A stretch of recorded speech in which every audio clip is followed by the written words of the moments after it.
Here aboard the USS Hornet docked in Alameda, there's a special exhibit honoring the 442nd, a combat regiment made entirely of Japanese Americans who risked it all to fight against the Axis powers during World War II. As people come through the exhibit, one of the first things they realize is it doesn't matter if you're Japanese American or not. These were war heroes. Bob Adachi spends his weekends preserving history. They were American soldiers. You know, they all wore the same dog tags, they wore the same uniform. Like other docents here at the 442nd Nisei exhibit, Adachi has a personal connection to the black and white photos and medals displayed. They're members of the Japanese American Combat Team, formed by special order of the Secretary of War. His uncle fought alongside other Nisei, or second-generation Japanese, in the most decorated fighting unit in U.S. military history.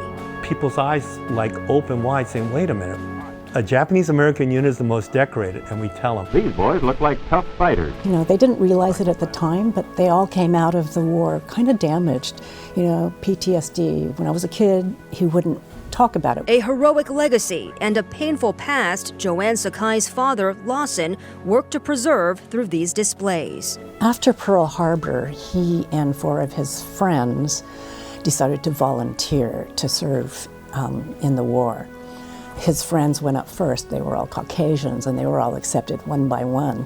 The recruitment officer looked at him and said, "You're a Jap. You can't join the Navy." Still, he enlisted after the government asked for volunteers to form a segregated unit of Japanese Americans. Why do you feel that he felt such a need to volunteer his services?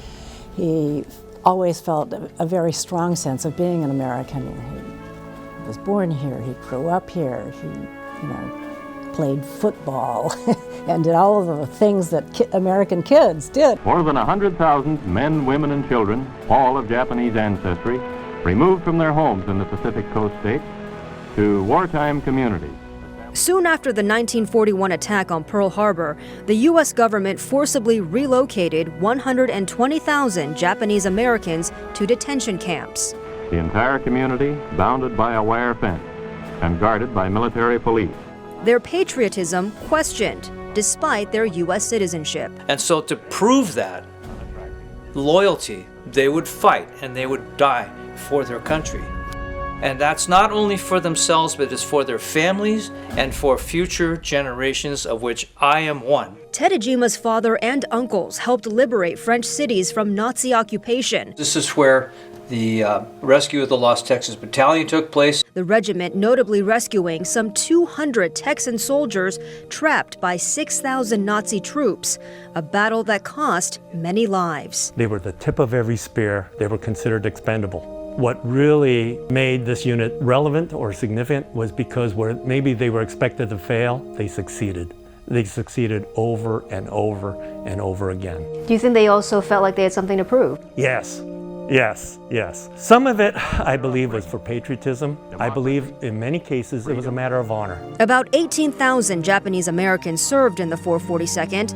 Another 6,000 men and women served in the Military Intelligence Service, translating enemy documents and interrogating prisoners of war. Top U.S. intelligence officials credit the MIS for saving lives and shortening the war by 2 years. That entire generation, what they did, going to camp, going to war, fighting, dying, injured, suffering PTSD. All these things they suffered for our benefit so that I can do the things that I want to do. Our hope is that the story that the Nisei soldiers contributed to the history of World War II becomes part of the main story. An American story of courage and resilience. They live their motto, go for broke. On assignment aboard the USS Hornet with photojournalists Art Takashita and Russ Katsumoto, I'm Stephanie Lin, KRON 4 News.